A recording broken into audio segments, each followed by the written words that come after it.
ગીર સોમનાથમાં આરોગ્ય મંત્રી ઋષિકેશ પટેલે રાજ્યમાં નવીન 24 પ્રાથમિક આરોગ્ય કેન્દ્રને સૈદ્ધાંતિક મંજૂરી આપી।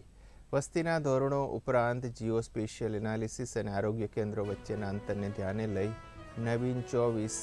પ્રાથમિક આરોગ્ય કેન્દ્રોને સૈદ્ધાંતિક મંજૂરી આપવામાં આવી છે। આરોગ્ય મંત્રી ઋષિકેશ પટેલની અધ્યક્ષતામાં તાજેતરમાં મળેલી એક બેઠકમાં તેમણે રાજ્યમાં વિવિધ જિલ્લાઓમાં કુલ 24 જેટલા પ્રાથમિક આરોગ્ય કેન્દ્રોને સૈદ્ધાંતિક મંજૂરી આપવાનો નિર્ણય કરવામાં આવ્યો, જેમાં ગીર સોમનાથ જિલ્લાના તાલાલા તાલુકાના પીખોર ગામે પીએચસી મંજૂર થતાં પીખોર ગામ તેમજ આસપાસના ગ્રામ્ય લોકોમાં ખુશીનો માહોલ જોવા મળી રહ્યો છે।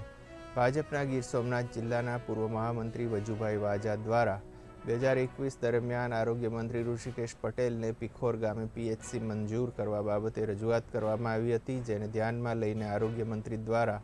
જે પીએચસી મંજૂર કરવામાં આવ્યું છે। હમણાં જે ગુજરાત સરકાર દ્વારા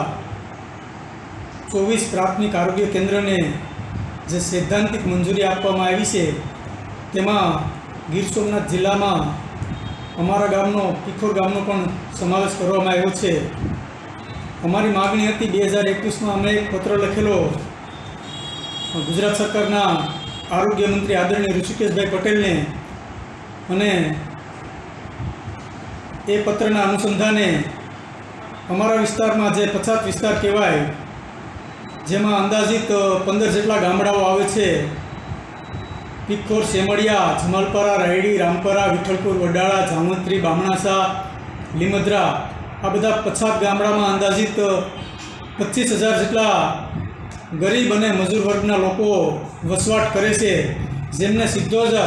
આ પ્રાથમિક આરોગ્ય કેન્દ્રના માધ્યમથી એમને એનો લાભ મળશે। ગુજરાત સરકારનો એવો અભિગમ છે